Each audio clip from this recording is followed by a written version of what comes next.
Hello, ladies and gentlemen. Welcome back to Grizzly Bear Sims YouTube channel, and welcome back to Thornton Farm. This is episode number 22, and we're in a brand new game day. It is the fifth game day of autumn, and it is basically first thing in the morning. I'm going to run the time up just a little bit at 5x for this episode, and basically we went ahead and pushed on last night and got the second sunflower field harvested. And basically, we said our goodbyes. Everybody went their separate way. I brought the sunflowers back to the main farm, got them put away in the grain silo, and basically got in the bed. And it was in the wee hours of the night when that happened. And so I do know that Thomas is already out this morning. He is already over cultivating one of the fields that we had harvested in the last day or so. He is busy doing that and is going to continue harvesting. Myself and Smithy is going to be tackling the harvest of the corn. This is the last field that we have for our journey for this first year. You might recall that we harvested a couple of fields of wheat, a couple of fields of canola, two fields of three fields of soybeans because Mr. Thomas, or I'm sorry, Mr. Thornton. I just promoted Thomas to the owner of all of this. That's not right. Mr. Thornton had wanted to expand his operation and everything, and so he purchased a new field for us, a field number 35 up here, and that was soybeans. So we managed to get those off and get those into the silo. And so we have just one field left, and that is a field of corn or maize, depending on how you call that, how you say that. And so after this, the harvest will be done. We don't have any plans at this particular point in time to purchase any new fields this year that have any crops on them. So, or at least that's what Mr. Thomas had told me yesterday. So hopefully he won't throw any sort of curveballs at us today. So we will get the corn in. That is our goal before the rain hits. Now, according to the weather forecast, the system that is moving in that's going to hit the Cotswolds area here just basically any day now, starting tomorrow.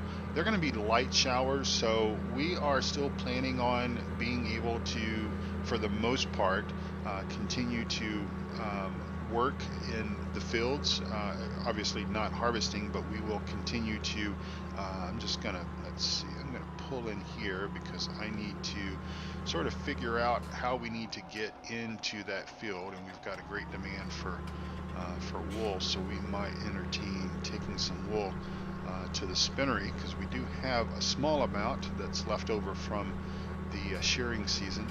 So I'm just going to pull up here. We don't expect anybody to stop by the church right now, and just park. We'll set our parking brake, and we're going to go down and grab the combine because we left it here last night. And so yeah, if we expand our fields any further than what we currently own right now, then it will more or less be purchases that we will most likely make after winter or maybe during winter. But of course there won't be crops on these fields, so we won't have to worry about harvesting those. And I'm trying to remember how we get into this last field. We're going to need to back up just a little bit here. This thing has a turning radius of a large boat, a large ship, but I believe that we get into the field just right up here.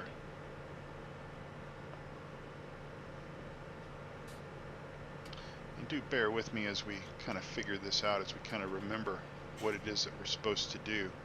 So we're going to have to get out here and open the gate, because we certainly like to keep the gates closed when we're not in them. And there we go. Hopefully that gate will open to the inside, and it does.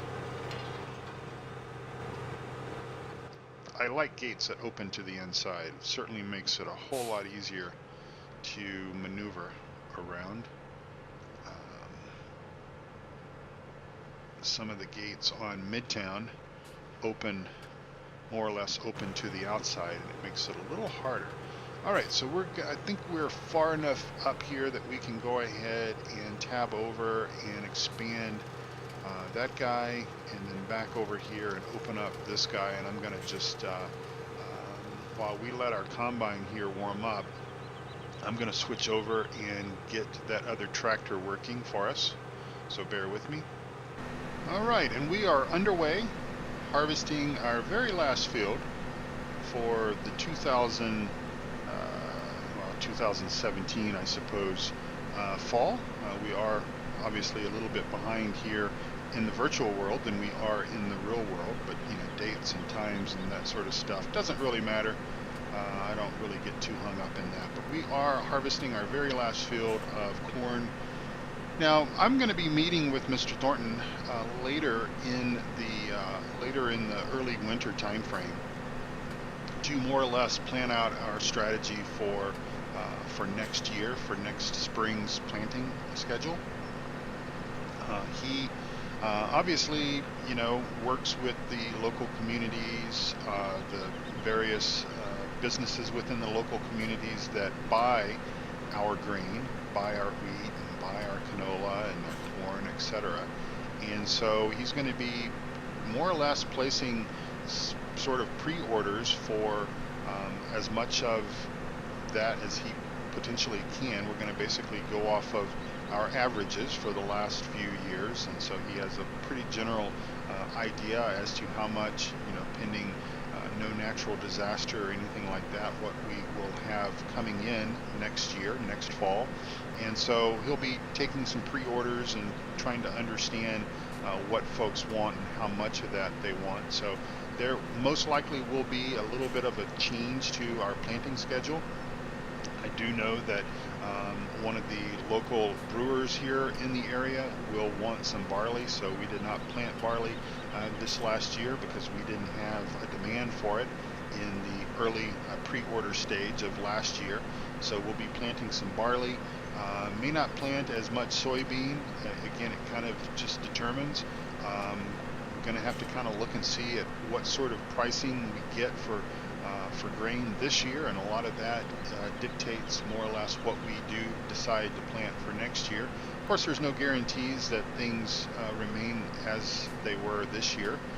Who knows what prices will be like next year? A lot, obviously, demand plays a pretty key role in that. Mr. Thornton has also mentioned to me that he may want us to add some pigs to our farm for next year.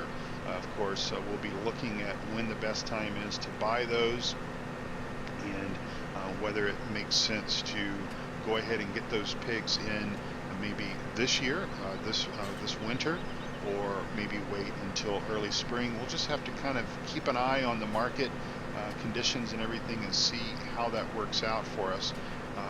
But yeah, I think there's some buyers in the area that are looking at pork. And so, I love our bacon and stuff here. And of course, Mr. Thornton makes a wonderful full English breakfast. And that is to more or less die for, certainly. So let me go ahead and do pipe out. And then I'm just going to tab into the other tractor and bring him on about up here.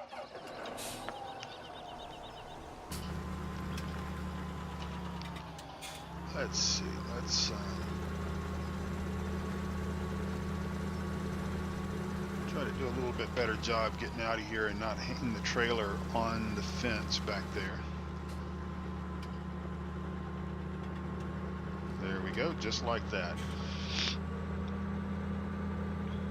Again, I recognize that this Penta DB50 is probably a tad large for a map of this size, but again, efficiency sometimes is everything, and it does take a little bit of patience in maneuvering, getting this thing around the country roads and everything, but also maneuvering it around into the farmyard as well, getting it backed into the grain dump and all that kind of stuff takes a little bit of skill, and it's some skill that, you know, not all of us have, but I do fairly well with it and only typically bang it up once or twice. Certainly I do better with it than say Smithy or Sid do, but still it's good for, you know, as I was saying in the previous episode, I can pretty much get an entire crop of especially canola and soybeans.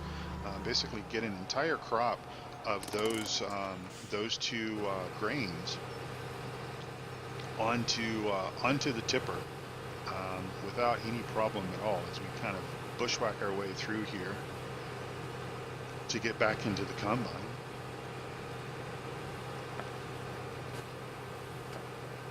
Of course, corn has a much higher yield to it, so we may, hopefully, fingers crossed, we will fill this tipper, which again is 50,000 liters, and then some, maybe a couple of, that would be nice if we could bring a couple of if we could bring a couple of tipper loads of corn out of here. I know that would make Mr. Thornton happy. Let's grab those stalks there that we missed and continue on.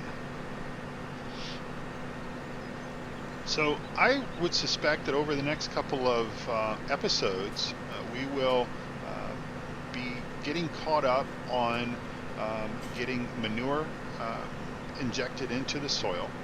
That is sort of step number one, and the boys have been doing a fairly good job of keeping up with that.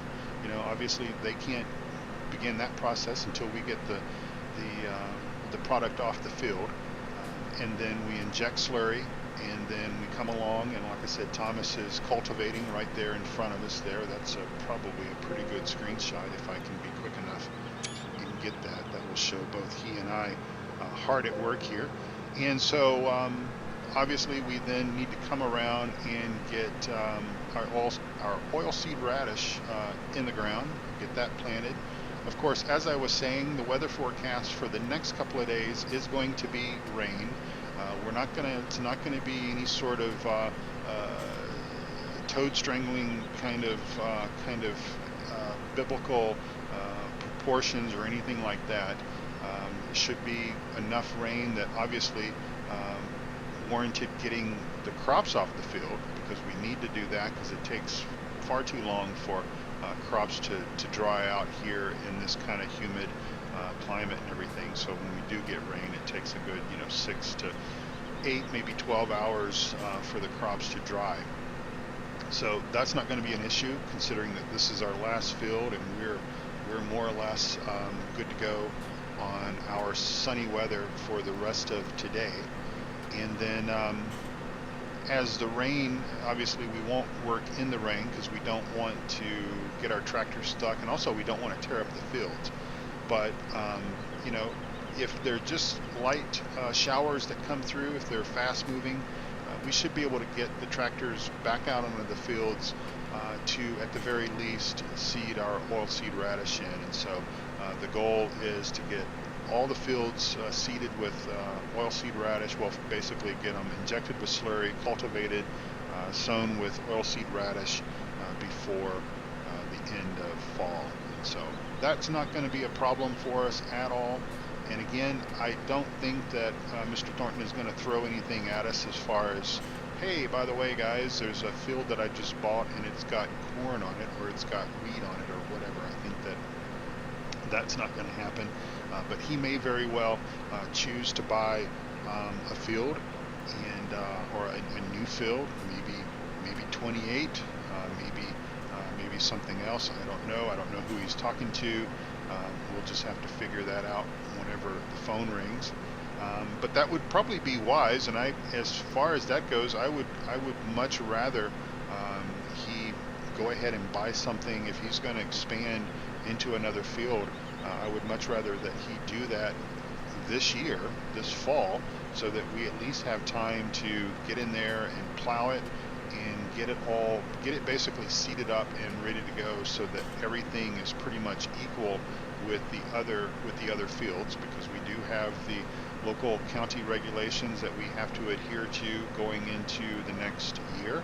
And so we've already been practicing putting that to practice this fall as we've been turning these fields around, as I'm not paying attention again to my grain tank. So as we have been turning these fields around, we have been more or less following those practices. And of course, those practices have to be adhered to next year.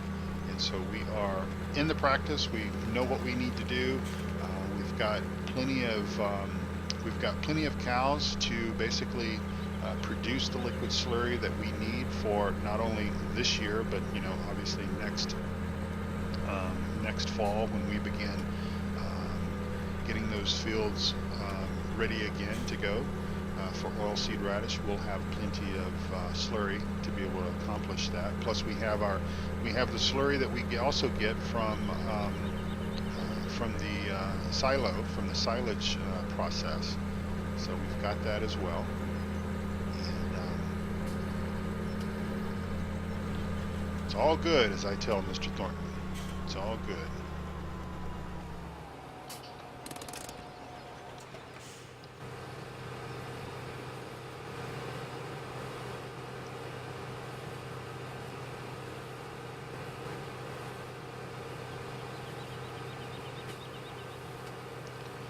Orders for this year are all being finalized, and more or less, we know what we have in our grain silo, and Mr. Thornton will be essentially selling that material, and we will deliver. That's a service that we offer to all of our buyers, is basically to deliver the material. And so sometimes they want it in the winter time, and sometimes they want it in the spring. So there may be certain portions of our grain and such that we have harvested this fall that we will be maintaining and keeping in our silo until the customer is ready for it. A lot of the customers that do buy from us, they have limited storage capabilities, so they can't handle a massive amount of material at one time. And so that's just a part of the service that we offer, that basically when you want it, we'll deliver it to you. When you need it, we'll deliver it to you. And in the meantime, we will keep it safe and keep it free from getting wet, keep it free from any sort of critters taking advantage of free foods and all that kind of stuff. So it's just all part of the greater service that we offer to our customers. And of course, we've got our hay and our silage customers that we will be also delivering to later in the winter time, or maybe even early spring. It kind of depends again on when they want it. So we've got quite a few silage bales that we'll be delivering and selling throughout the winter, as well as some hay and straw bales as well. And then obviously, in addition to Mr. Thornton seeking out what folks are going to want after the next year's harvest season, the same applies for what the local farmers are going to need as far as hay and silage amounts going into their next year as well. So it's quite a process to kind of stay ahead, because it's all about future projections and stuff, really. Again, in many cases, when we go out to especially to bale or to cut grass, cut grass and bale it for hay, as an example, it's oftentimes that has been sold already, or at least been pre-ordered from some time ago. And we're always just kind of playing a little bit behind with things, and it works out well.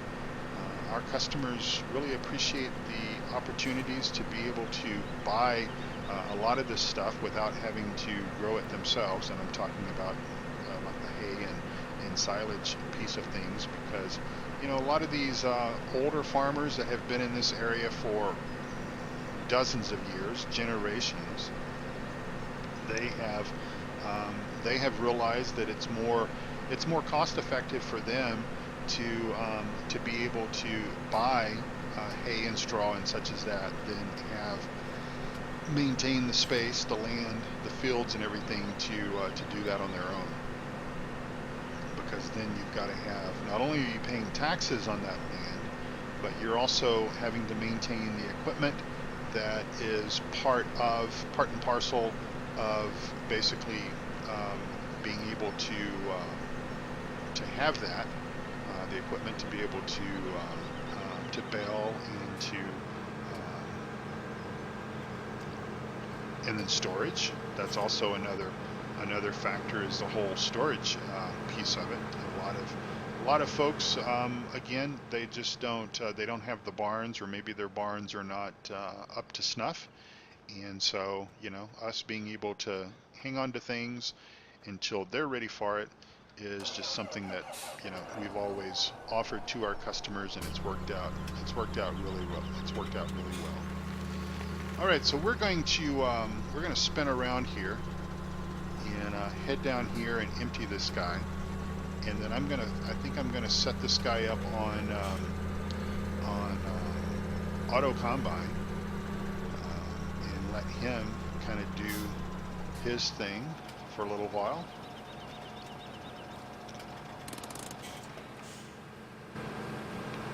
And then that way we can, for a few minutes at least, until the episode is over, we'll chase him with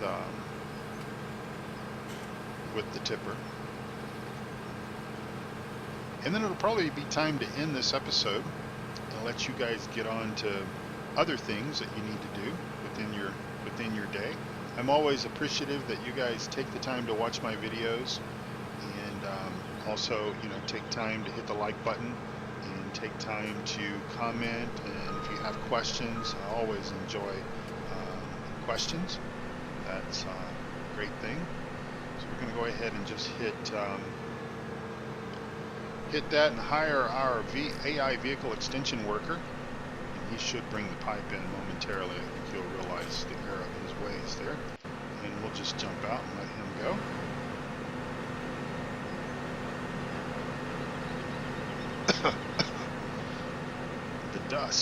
The dust is real.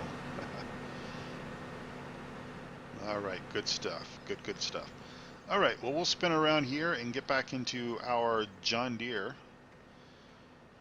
8530 and get him moved out of the way just a little ways, and then get ready to empty our combine.